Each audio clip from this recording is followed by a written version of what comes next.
Welcome to the Toxic Tavern. This tale is Psycho player forces his way into final session.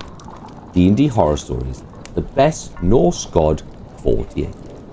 Now before I start, I apologise how bad the story is. I'm not the best narrator and this happened a while back. It started off like any other game night at the local game store.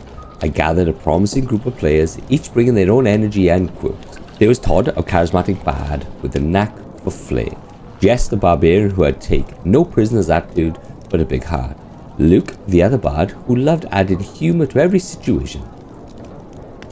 And then there was the fighter, a guy I just met at the store. Fighter was a bit of a wild card. I didn't know much about him, but he seemed interested enough. So I figured, why not? Session 0 was pretty smooth. We went through the usual stuff, expectations, boundaries, group dynamics.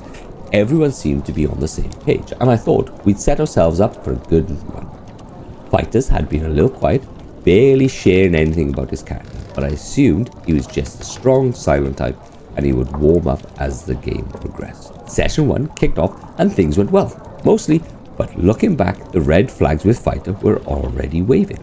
He'd kill NPCs without hesitation, never speaking in character, never justifying his actions, just coldly, methodically, taking out anyone who crossed his path.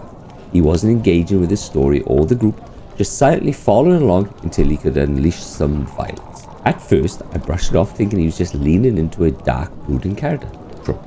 Beside every NPC he killed, he'd been something the group would probably have gone after eventually. I let it slide, but his total silence felt unsettling.